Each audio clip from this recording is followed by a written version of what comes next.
সেটা হচ্ছে এই বছর পশ্চিমবঙ্গ সরকারের মাথার উপরে ঋণের বোঝার পরিমাণ 7 লক্ষ কোটি টাকা ছাড়িয়ে গেছে। মানে কালকে সকালে যদি আপনার পরিবারে কোনো শিশু জন্মগ্রহণ করে, তার মাথার উপরে ধারের বোঝার পরিমাণ প্রায় 70,000 টাকার কাছাকাছি পৌঁছে যাচ্ছে।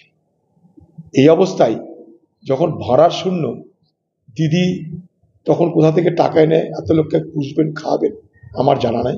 কারণ 22 লক্ষ শুধু নয়, আমি তো বলবো পশ্চিমবঙ্গ থেকে বাইরের রাজ্যে 22 লক্ষ 3 ডবল বেশি লোক আছে। আমি বলছি আপনাকে, লক্ষ লক্ষ, যার কোনো হিসাব নাই। পশ্চিমবঙ্গ সরকার তার কোনো হিসাব রাখে না। কয়েক গুণ বেশি বাইরে পরিযায়ী শ্রমিক আছে, তাদেরকে আপনি 5,000 টাকা দিয়ে মানুষ করবেন, তাদেরকে আবার নতুন করে ভিখারি বানাবেন। তাদেরকে বাইরের রাজ্যে থাকার অধিকার কেন সুনিশ্চিত করতে পারছেন না?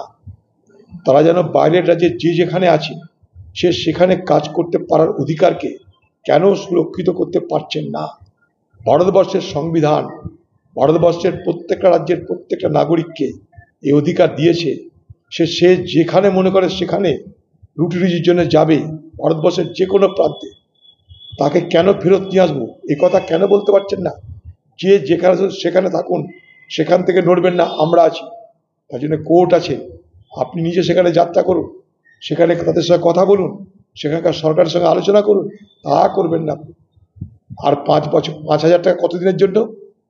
1 বছরের জন্য, অর্থাৎ ভোট পার হয়ে যাওয়া পর্যন্ত। দিদির যা কিছু গল্প, ভোট পার হওয়া পর্যন্ত। যে লোকটা বাইরের রাজ্যে মাসে 50,000 টাকা কামায়, সে আপনার 5,000 টাকা নিতে কেন আসবে? কয়েকদিন আগে হরিয়ানায় এরকম একটা সমস্যা হয়েছিল, সেখানকার কয়েকজন মানুষের। তারা আমাকে ফোন করেছিল যে গুরুগ্রামে আমাদের অসুবিধা হচ্ছে, একটু হেল্প করুন। আপনার নাম বলুন, ঠিকানা বলুন, মোবাইল নাম্বার দিন, আমি হেল্প করবো আপনাদের। গুরুগাঁও থেকে কোথাও যেতে হবে না, আমি দেখছি। বলছে না আমরা যাবো না, কিন্তু ভয় লাগছে। যদি যাবেন তাহলে বলবেন যে আপনাদের ইচ্ছা আছে, যদি না যাবার হয় তাহলে ওখানে থাকুন হিম্মতের সঙ্গে। বলছে বাংলায় গিয়ে কি করব, এখানে ছেলে মেয়েকে আমি ইংলিশ মিডিয়াম স্কুলে পড়াই, এখান থেকে ছেলে বাংলায় গিয়ে কি করবো বলুন দাদা? তাই ভয় লাগলে এখানেই থাকবো। বাংলার মুখ্যমন্ত্রী পরিকল্পিতভাবে পরিযায়ী শ্রমিক বাঙালি এই হাওয়া এখানটায় তিনি রক্ষা করতে চাইছেন। তাদের যদি সত্যি মঙ্গল কামনা করেন, তাদের যদি সত্যি ভালো চান, সেই সব রাজ্যে যান। আমি গিয়ে প্রমাণ করে এসেছি, হরিয়ানার পানিপথে সব ঝামেলা মিটিয়ে এসেছি। যান, বাইরের রাজ্যে যান, যেখানে হচ্ছে সেখানে যান। বাইরের রাজ্যে আমাদের যারা রাজ্যের শ্রমিক, তারা কেউ ভিক্ষা করতে যায়নি, মেহনত করে মাথার ঘাম পায়ে ফেলে তারা রোজগার করতে গেছে। তাদের সে রোজগারের অধিকার সংবিধান স্বীকৃত, আইন স্বীকৃত। কেন তাদেরকে পালিয়ে আসার পরামর্শ দিচ্ছেন? কেন তারা পালিয়ে আসবে? কিসের জন্য পালিয়ে আসবে? কোন অপরাধ করেছে তারা পালিয়ে আসবে? আপনি সেটা বলতে পারছেন না।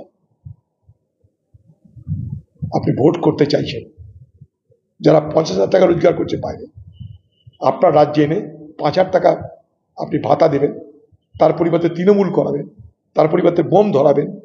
ছেলেমেয়েরা পড়বে কোথায়? তাও 12 মাসের জন্য। 12 মাসের পর 13 মাস হলে দ্বিতীয় ছুটি, কারণ ভোট হয়ে যাবে। আমি বলছি এটা 12 মাস না, 8 মাসের পরই গল্প শেষ। আমি যেমন বলেছিলাম, যেদিন বাংলার মুখ্যমন্ত্রী নন্দীগ্রামে পা ভাঙার গল্প শুনেছিলাম, আমি বলেছিলাম পা ভাঙা সারবে যেদিন দিদির ভোটের রেজাল্ট বার হবে।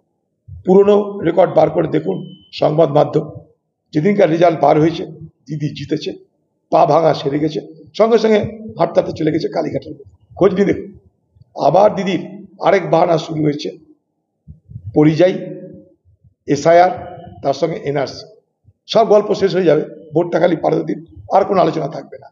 যেমন 2021-এ ভোট শেষ হওয়ার পর থেকে এনআরসির কোনো আলোচনা ছিল না বাংলায়, আবার আলোচনা শুরু হয়েছে।